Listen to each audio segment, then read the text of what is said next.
अस्सलाम वालेकुम। एक बेहतरीन कोर्स जिसका नाम है चेहरे का निखार कोर्स।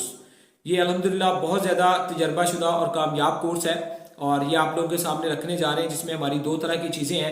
यानी कि इसमें एक हमारा अक्सीर 5B के नाम से कैप्सूल्स होते हैं और दूसरा अक्सीर जदीद जो है, इसमें हमारे कैप्सूल्स होते हैं। ये दो तरह के कैप्सूल आप लोग इस्तेमाल करते हैं, मर्द और औरतें सब इस्तेमाल कर सकते हैं। चेहरे की स्याहियाँ, दाने, दाग, धब्बे, सब चीज़ें अल्हम्दुलिल्लाह, निशानात जो है वो इससे अल्हम्दुलिल्लाह क्लियर होना शुरू हो जाते हैं। खैर मुसलसल तो 3 माह का ये कोर्स बनता है जो करना चाहिए, लेकिन अल्हम्दुलिल्लाह 15 दिन का जो कोर्स है विद TCS चार्ज, आप ये 3 टाइम खाने के लिए कैप्सूल्स आप अगर मंगवाएंगे तो 2150 में भी डिलीवरी चार्जेस ये आपको मिलेंगे। तो 15 दिन के अंदर आपकी बॉडीज के अंदर तब्दीलियां आती हैं, जिससे आपका खून पतला होता है, बॉडी की दर्दें कम होती है, चेहरे में कुछ ग्लोइंग आना शुरू होती है, चेहरा निखरना शुरू होता है, दाने दाग धब्बे स्याहियां ये कम होना शुरू होते हैं। सबसे बड़ा जो फायदा है वो पुरानी से पुरानी भी स्याहियां ये आपकी खत्म करता है। तो 15 दिन से 1 माह के कोर्स के अंदर आपको अल्हम्दुलिल्लाह किसी हद तक इतना बेहतर रिजल्ट मिल जाता है कि आप थोड़ा मुतमिन हो जाएं।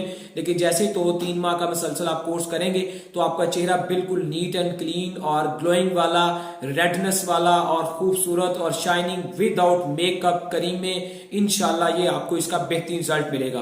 तो इसको ऑर्डर करने के लिए आप लोग जो है हमें व्हाट्सअप कर सकते हैं और हमारा नंबर आपको स्क्रीन की बैकग्राउंड पे मिल रहा होगा। लाइक कमेंट्स करें, शेयर करें और दुआ में याद रखें। अल्लाह हाफिज।